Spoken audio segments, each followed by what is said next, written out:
for our next video, we have the most unsettling banned YouTube channels. Let's see it. Guys, back with another 3 a.m. challenge. As you guys know, my girlfriend Alexia just passed away in a tragic accident. Whoa! I'm sorry. I'm sorry. He did not love his girlfriend. Let me use my dead girlfriend as content. What a thing to do! So, this guy's a loser. This guy's a loser. I'm just saying, I'm just gonna start the video off like that. Accident, guys. No, I don't have anything by that name on the system. So, in Toronto, nobody by that name specifically has suffered any... He was lying. So, he's just a turd bucket all around. Yeah, okay. Okay. Okay. So, he's just a turd.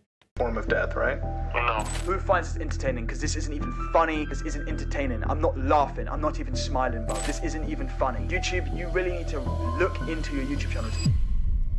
YouTube has all sorts of videos. And of course, with all these people on the platform, there are some who break the rules. And when that happens, they're banned. YouTube bans aren't new, and sometimes you don't even deserve it. But in these cases, we're gonna talk about the reasons are crystal clear. These channels don't deserve a platform, and we're gonna show you why. First, I wanna say thank you to you watching. Yes, you right there. So we'll start with the lighter stuff, but as we go along, we'll dive into talking about some really messed up people. So get ready for a journey down the rabbit hole of banned YouTube channels. Vorfi, the Fortnite scammer.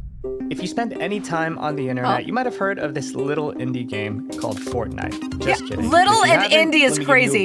Whoa, whoa, whoa, whoa. I've got a Kylo skin in Fortnite. I love Fortnite. I'm bad at it, but I love Fortnite. Fortnite is a massively popular online battle royale video game. With over 230 million people playing every month, Fortnite is a huge deal to gamers. And with almost 63% of players being under 24, this game has a massive young player base. Since there are so many young players, many Fortnite YouTubers have catered their content to appeal to them. But while some try to keep things family friendly, others find a way to use their young fans to their advantage. Meet Vorfi, a Fortnite YouTuber that has You are the sweetest little cutie pie.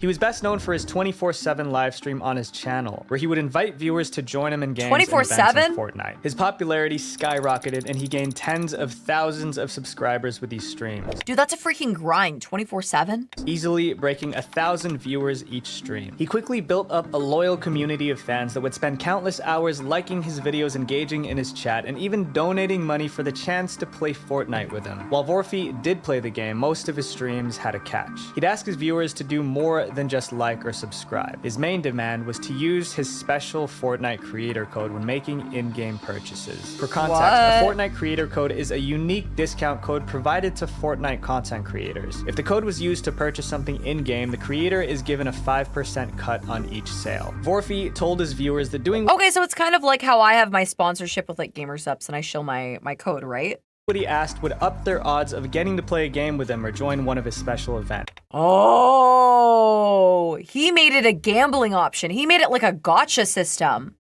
where it's like spend money and you might get a chance to get into my Fortnite stream. That's crazy.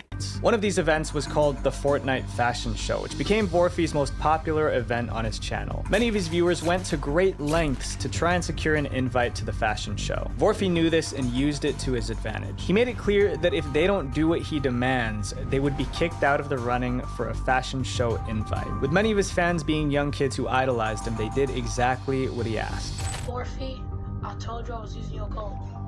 Peach Bomber, Vorfi, right there, bro. I got you. But despite his loyal community, Vorfi wouldn't maintain his success for long. In 2020, Fortnite rolled out an in-game event called Doomsday. To clickbait more viewers, Vorfi would say that he had insider information about the event. Thousands of new faces tuned in trying to learn more about the event, but in reality, he knew nothing at all. He was just making things up to boost his numbers. Although this skyrocketed his popularity, it was about to backfire. His own personal doomsday was yet to come. As the actual actual Doomsday event got closer, Fortnite put a countdown timer in the game's main lobby screen. This timer was ticking down the days, hours, and minutes until the big event. Everyone playing Fortnite could see this timer. You'd think Vorfi, being a live streamer, would have an accurate timer that matched. Since he was supposed to be playing live, well, his timer never moved. It wasn't in sync with the real one everyone was watching. Redditors called this out immediately. They claimed that Vorfi was not actually live streaming. Instead, he seemed to be replaying the same 30-minute clip over and over. Most of his viewers were kids and they didn't seem to notice. The older members of the Fortnite community, however, were enraged at Vorfi for misusing his influence to make money off his young, unsuspecting viewers. This wasn't just a case of clickbait. This was a scam. Vorfi was promising his viewers an invite to games and events that didn't even exist. He was also giving insider leaks about new updates to the game that were all made up. His entire stream was a lie. He has been saying Doomsday Heist has been coming out on Fortnite like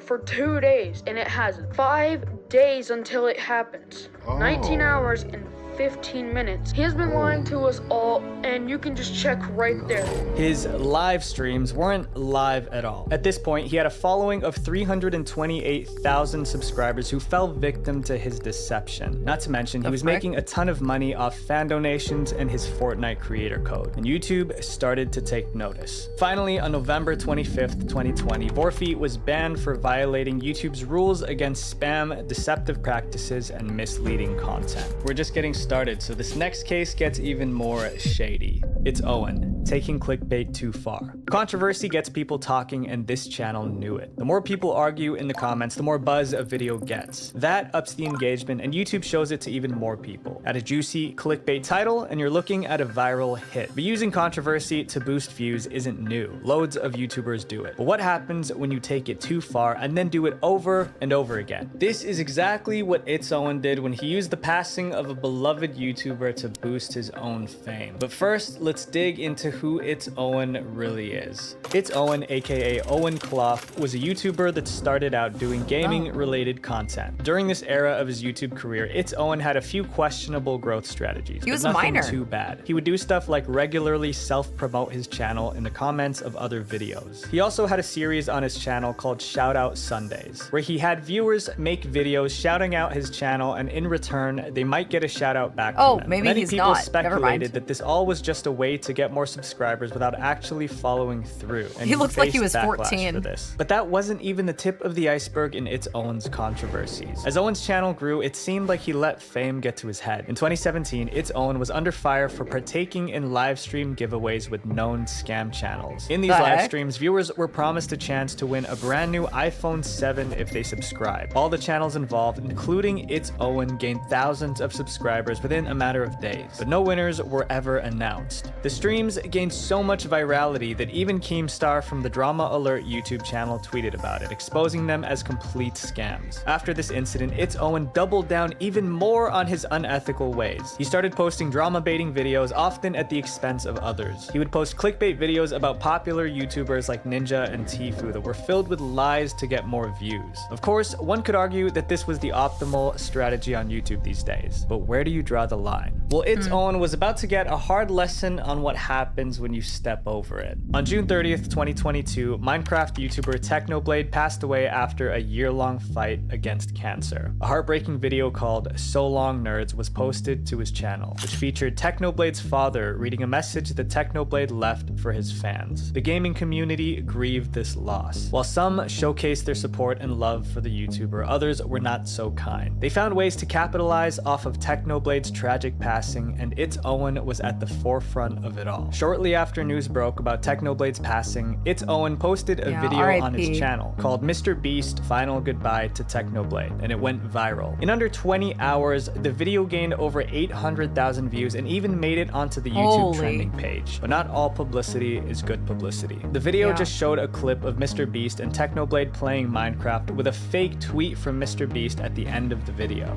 Except the weird thing is Mr. Beast never tweeted that. Doesn't even matter, right? That's not the point. I mean, you shouldn't make it to begin with. But it's also fake. It's fake.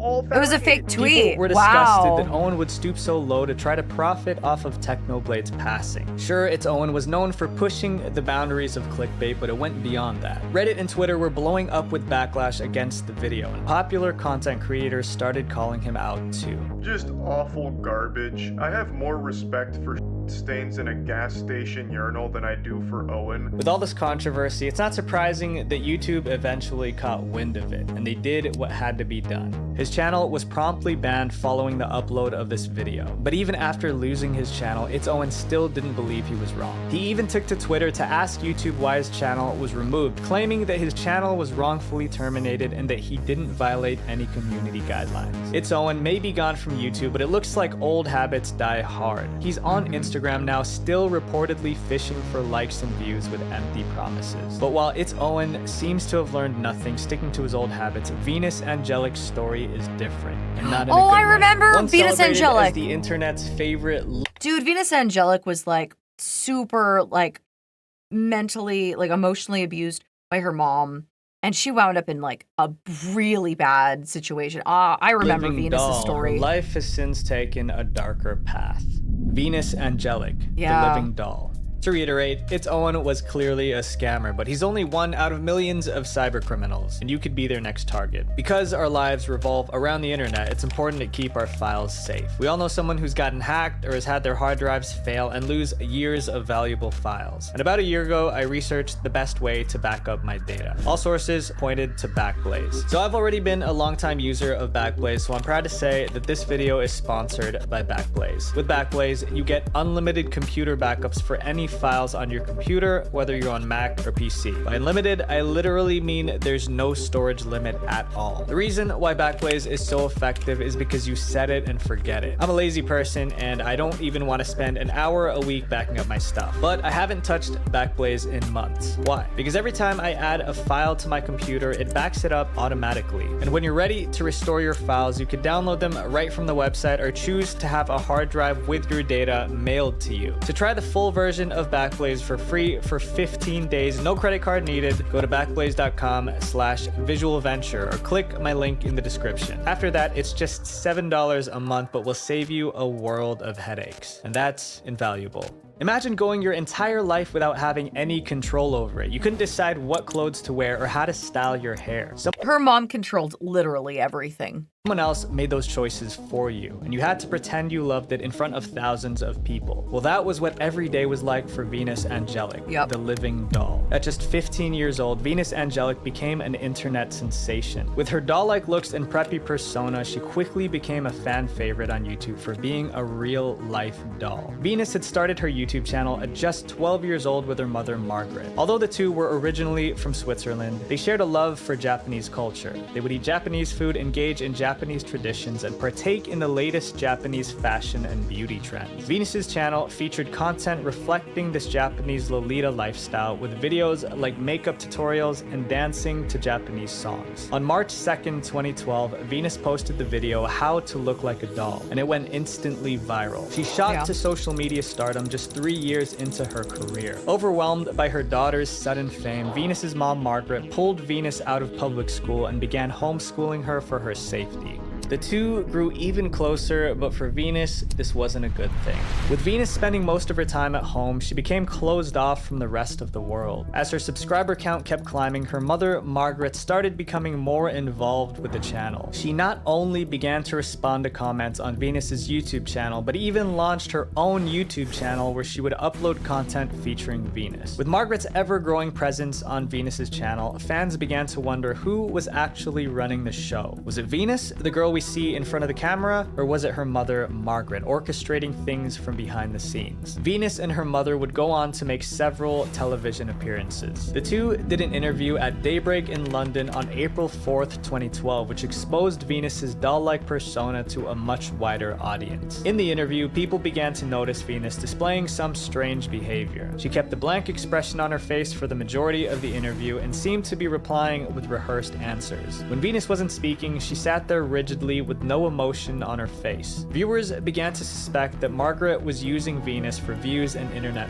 fame. Yeah. As the years went on, Venus maintained her doll-like childish persona. It seemed like she was aging, but not actually growing up. Fans became concerned with Venus's stunt immaturity, fearing something was going on off camera. And they were right. Venus's channel kept growing, and with a guest spot on TLC's My Strange Addiction, things seemed to be going well for her. But then, in 2014, her life took an unexpected turn. Venus fell in love. She met Manaki, who was a longtime fan of hers, and the two instantly clicked. Manaki started making regular appearances on Venus's channel and social media, and fans were supportive of their relationship. Then suddenly, all signs of Manaki disappeared from Venus's online world. Fans were puzzled, but figured they just had a messy breakup. However, the true reason for his disappearance was more complicated than anyone could have guessed. In 2016, Venus shocked the internet when a video called How I Ran Away From Home was uploaded on her channel. In this video, Venus did a tell-all about her relationship with her mom and what happened to Manaki, and the origins of the Venus Angelic channel. She revealed that she and Manaki had not broken up and that she had run away from home due to severing ties with her mother,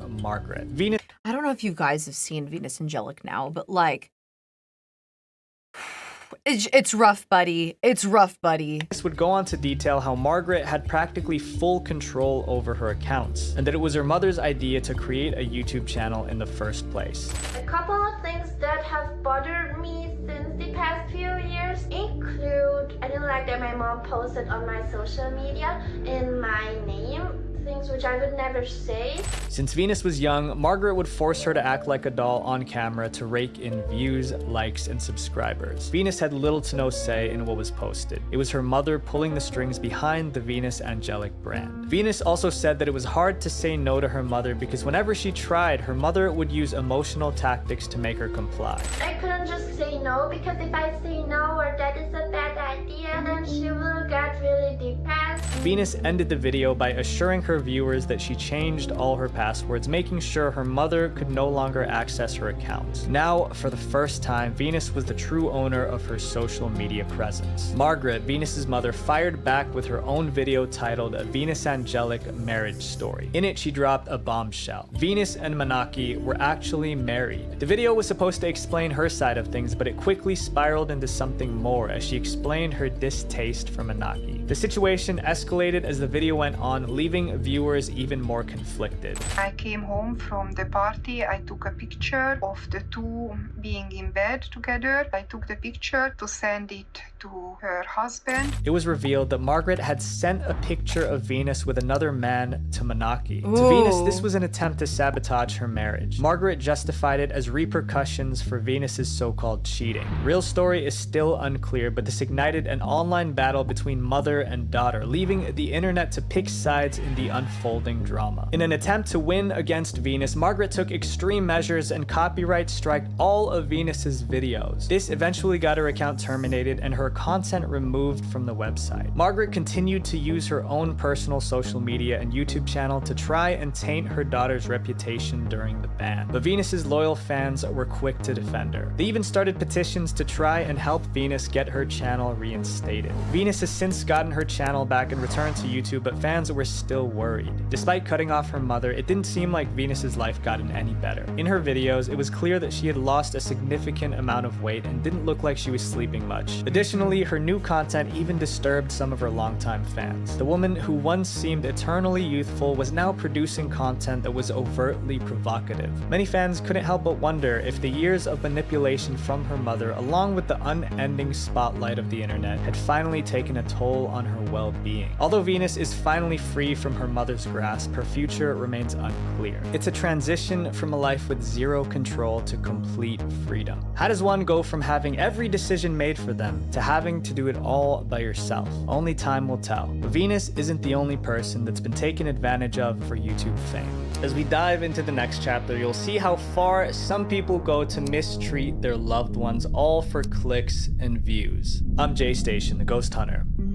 How far are you willing to go to get what you want? Telling a white lie or two? Breaking a few morals? How about pretending your girlfriend has passed and claiming you're talking to her spirit beyond the grave? what the frick, As absolutely insane as that sounds, that's exactly the stunt that YouTuber I'm JStation pulled. Known for his controversial supernatural videos, I'm JStation, aka Jason Ether, was a popular YouTuber with almost 6.3 million subscribers. At his peak, his channel was averaging over 30 million views per month. What was his secret behind his viral fame? It was his knack for creating supernatural content. One of the main reasons behind I'm JStation's success was a viral series on his channel called the 3 a.m. challenges. In these videos, he would use the passing of celebrities like Mac Miller and XXXTentacion for content, clickbaiting viewers into believing that he was talking to them through a Ouija board. Of course, this already raised a few red flags for many viewers. Trying to profit off someone's passing is hugely frowned upon, like you've already seen with It's Owen, but these didn't even come close to being one of his worst videos. When popular content creator Etika passed away, I'm JStation once again took advantage of the devastating situation to create yet another 3 a.m. challenge. Etika was adored by many in the YouTube community, making Jason's decision to monetize his passing even worse. It not only struck a nerve, but also crossed lines that many in the YouTube community found inexcusable. Who the finds this entertaining? Please tell me. Who finds this entertaining? Because this isn't even funny. This isn't entertaining. I'm not laughing. I'm not even smiling, bruv.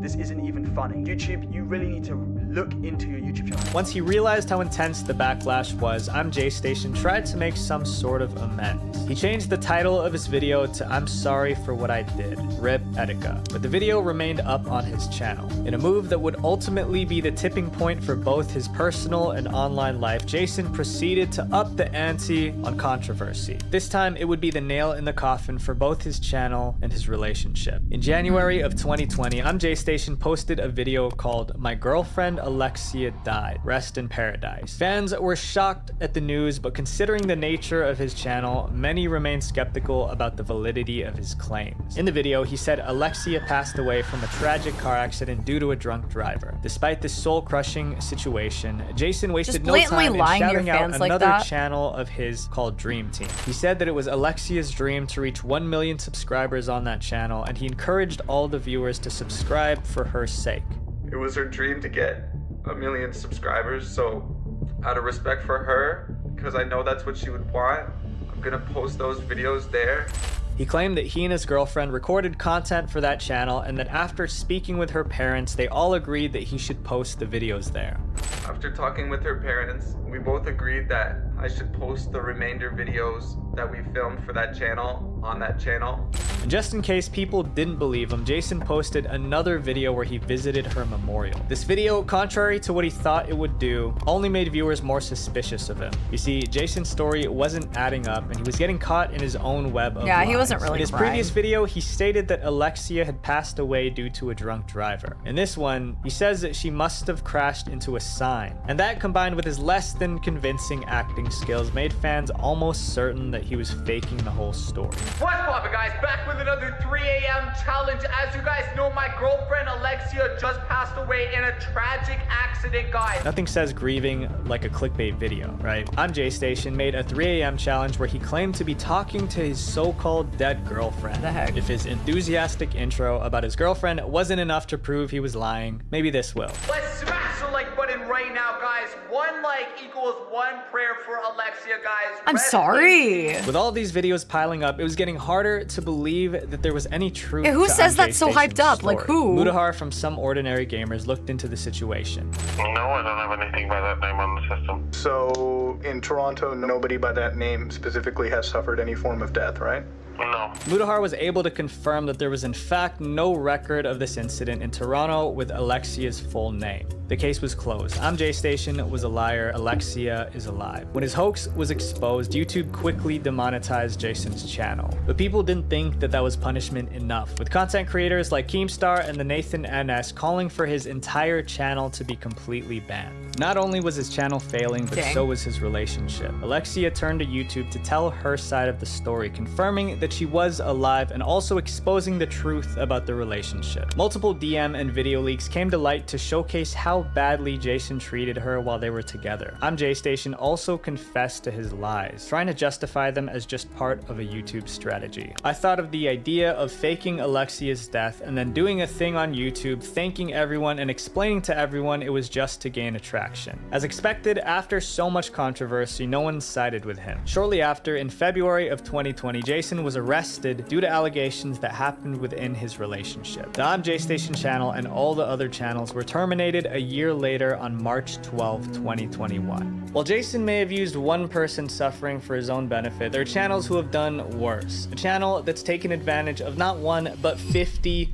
young people. 7 Supergirls, the reality of child stars. Have you ever wondered what it would be like if you grew up famous? A life where you're adored by millions. It's something many kids today have daydreamed about. But as we often learn, appearances can be deceiving, especially when it comes to child stars. And 7 Supergirls is a prime example of how you really never know what's happening behind the scenes. Back in 2008, there was a collaboration channel called 7 Awesome Kids that started gaining traction on YouTube. The channel featured videos made by young girls showing off their everyday routines, acting in skits, and making weekly themed videos. It was a fresh concept on YouTube at the time, and the channel quickly blew up. To capitalize off this momentum, 7 Awesome Kids began launching spin-off channels. Each new channel targeted a specific age group of viewers and had its own dedicated team of girls producing videos. The youngest content creators were just 9 years old, and as soon as they turned 18, they had to resign. 7 Awesome Kids evolved from a single YouTube channel into a full-fledged brand with 7 different channels under its umbrella. Amassing a combined total of over 16 million subscribers, these channels were a force to be reckoned with. One of these channels was 7 Supergirls, which targeted the tweens demographic, which is from ages 8 to 12. 7 Supergirls soared in popularity by serving up content that young girls could easily relate to. The channel not only amassed over 9 million subscribers, but also became a magnet for fan admiration. Many of their young audience idolized the girls featured on the channel, making it one of the crown jewels in the concept. Like, this is really cool, but like, you know, just like, you know, anything, yeah, with things that happen like with Disney and in Hollywood and stuff like that, I don't know who is behind producing all of this, but yeah.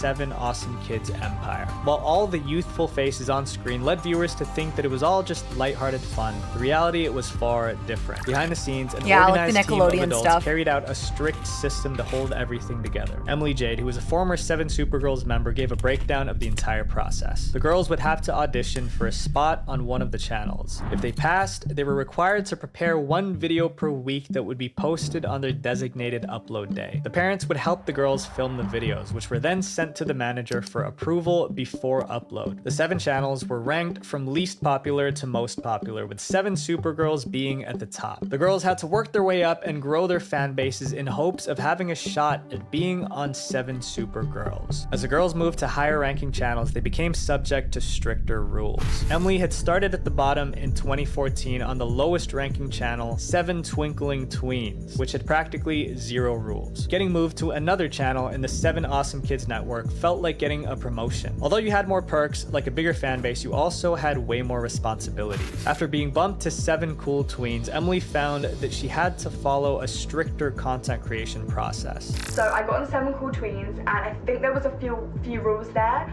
I remember you had to wear summer outfits in all of your videos, even like when it was middle of winter. The management dictated how the girls would dress, where they would film, and how they would film. The rules were precise. Skirts had to meet a certain length requirement, some scenes require full body shots, and detailed guidelines had to be followed while filming, or there would be serious consequences. And like, if you did a shot like this, for example, in like for an outro and intro, you would literally be in so much trouble. Your video would not be sponsored, and you'd get threatened to be moved down rankings on the channel. By the time she got to the coveted 7 Supergirls, the experience lost its excitement. The management team took their rules extremely seriously, especially with their most popular channel. Even though some of the girls were reaching their late teens, they were still told to act and appear childish. Several I'm girls sorry. shared stories about how they weren't allowed to wear makeup, had to dress a certain way, or even act according to what they were told. On top of that, the manager even dictated the girls' friendships. Kaylin, a popular member of Super 7 Girls, revealed that the manager assigned each of the girls a best friend. These pairings were strictly enforced. The girls weren't allowed to be seen alone with any other member who wasn't their officially designated best friend.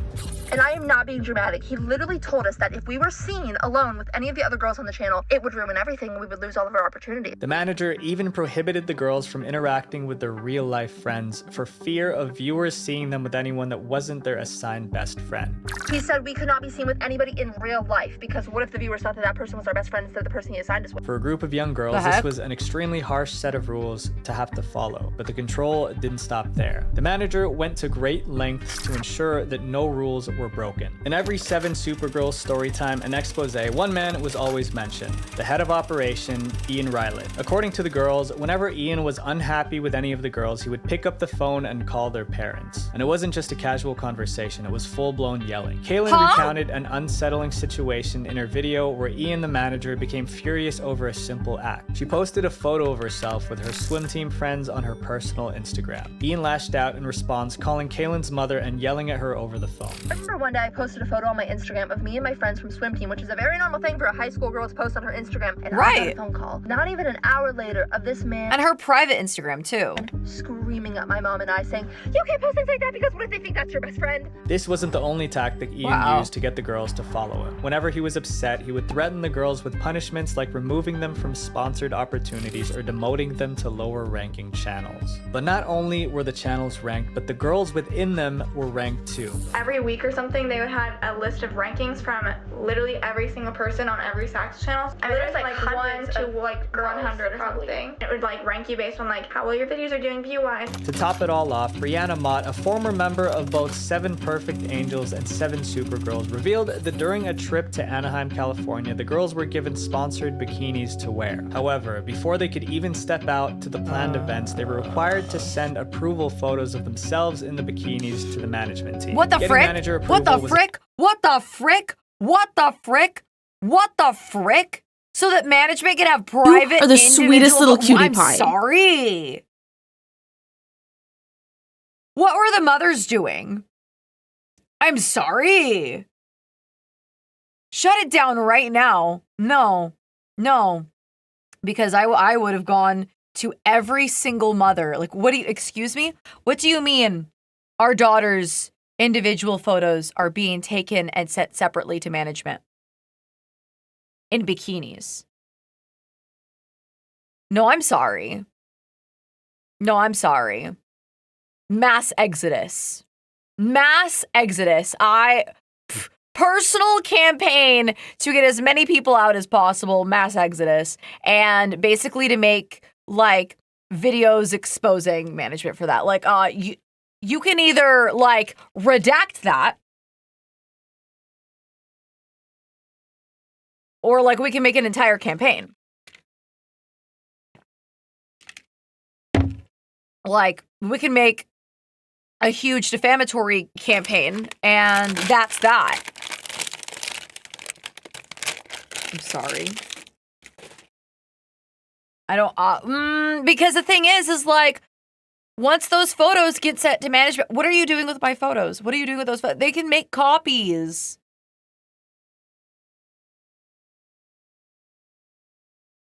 That isn't a campaign to sponsor for a company anymore, like an advertising company.